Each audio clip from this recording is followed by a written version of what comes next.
చెప్పండి ఇక్కడ జూబ్లీహిల్స్‌లో బై ఎలక్షన్ రాబోతుంది మరో 10 రోజుల్లో. ఎట్లుంది గతంలో ఉన్న ఎమ్మెల్యే గురించి? ఇప్పుడు గోపీనాథ్ ఉన్నప్పుడు బాగుండేనా. ఇప్పుడు ఈ రౌడీజం అనేది మాకు పనికిరాదన్న.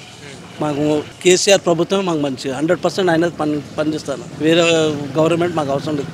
ఈ కాంగ్రెస్ గవర్నమెంట్లో ఇప్పటిదాకా ఏది ఇంత ఘోరంగా మేము చూడలేమన్నా.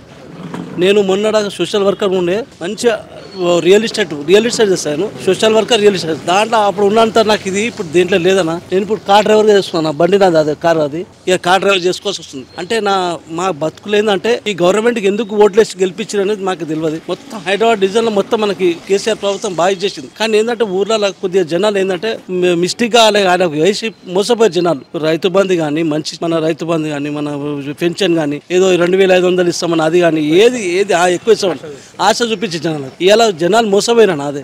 కానీ ఏంటంటే మేము ఇటువంటి గవర్నమెంట్ మాకు వద్దు. కేసీఆర్ ప్రభుత్వం మాకు ముద్దు అన్న, బస్ అంతే. ఏదన్నా కాంగ్రెస్ ఏం ప్రజలు మీరు అడగనా ఇప్పుడు మాకు మీరు అడిగినట్టు జనాలు అందరు మీరు కష్టం ఉన్నారు కదా, వాళ్ళు ఏం చెప్తున్నారని మీరు కూడా అబ్జర్వ్ చేయండి. మేము మీడియా ముఖంగా మేము ఏమంటున్నాం అంటే మీరు ఏం చేస్తున్నారు, వాళ్ళు ఏం చేస్తున్నారు, మేము ఏం చేస్తున్నాం అది చూసి అబ్జర్వ్ చేయండి అన్న. మీకు ఏం లేదు. జనాల్లో ఏంటంటే మేము కేసీఆర్ 100% చేసిండు. KCR government best government. ఈ గవర్నమెంట్ వచ్చినప్పటి సంది మొత్తం జీరో అన్న. మేము రోడ్న పడ్డాము. కారు నడుపుకుంటున్నా అంటే అర్థం చేసుకోండి. ఇవాళ డ్రైవింగ్ చేసుకునే పరిస్థితి వచ్చింది.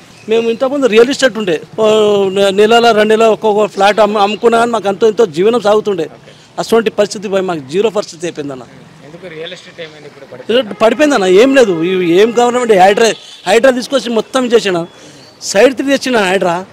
అక్కడ ఎవరికి ఏముందన్న, అక్కడ ఉన్న సర్కిల్ మొత్తం ఉన్నోళ్ళకి చాలా ప్రాబ్లం అయ్యేది. ఉన్నోళ్ళకి సేవ్ చేస్తుండు, గరీబోళ్ళకు నోట్ల మట్టి కొడుతున్నాను. ఇంకేం లేదు. అది మాత్రం 100% ఇటువంటి గవర్నమెంట్ మాకు వద్దు మేము అనుకున్నాం అంతే. అన్న మీరు ఒక్కసారి ఇంకా ఇప్పుడు మాకు అడిగారు కదా, మీరు జనాలు కూడా అడగండి. మీకు అప్డేట్ తీసుకో, అదే అప్డేట్ తీసుకోరు వాళ్ళు. అన్న ఒకటి రెండు చేస్తుండొచ్చు, మిగతా అన్ని జీరో అన్న. అన్న ఎవరికైనా కొట్టుకుంటారు చూస్తారా మీరు? లేడీస్కో కొట్టాడేలు పెట్టి ఎవరికైనా చూస్తారా? ఎవరికి ఏం లేనా, జీరో అన్న. లక్ష అయిపోయి తులంబాగా ఎడిపోయింది. తులంబాగా ఎడిపోయింది. ఎవరికి ఇచ్చారు?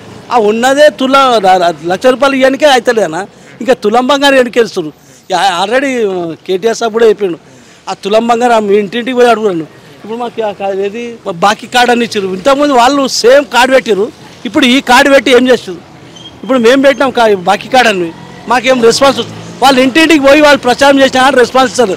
మేము పోతే 100% రెస్పాన్స్ ఇస్తుంది. మరి ఇక్కడ బీఆర్ఎస్ నుంచి మళ్ళీ మాగంటి గోపీనాథ్ గారు భార్యకి టికెట్ ఇచ్చిండ్రు. ఇక్కడ నవీన్ యాదవ్ గారు ఉన్నారు. బీజేపీ నుంచి లంకల దీపక్ రెడ్డి గారు ఉన్నారు. మరి ఎట్లా ఉంటుంది అన్న? ఇప్పుడు మాకేందంటే ఇప్పుడు మాగంటి సునీతకు కేటీఆర్ సాబ్, కేసీఆర్ హరీష్ రావు సార్ ఇద్దరు ఉన్నారు. వాళ్ళు చూసుకుంటారు. అంటే మీకు కొద్దిగా ఐడియా రాకుండా ఒక సంవత్సరం 5 నెలలు టైం పడుతుండొచ్చు. కానీ 100% మాకు జనాలు ఉంటారని మాకు తెలుసు.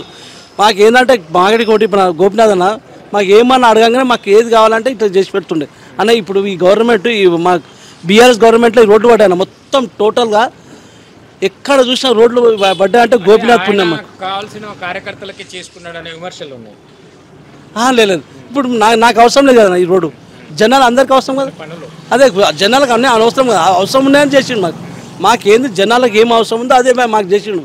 మేము అదే కోరుకుంటున్నాం. మాకేందంటే పబ్లిక్కి వాటరు, నీళ్లు, కరెంటు, ఈ 24 hours కరెంట్ మాకు ఇస్తుండే. ఇప్పుడు కరెంట్ లేదు. దానికి ఇప్పుడు చెప్పలేకపోతున్నాం అన్న. మేము ఏంటంటే జీరో అన్న. మొత్తం జీరో చేసేసిండు. రేవంత్ రెడ్డి వచ్చేసి మొత్తం జీరో చేసి పడేసాడు. అదేనా మేము చెప్పుకున్నది. ఇక మేము మీడియా మూలకంగా థ్యాంక్ యూ.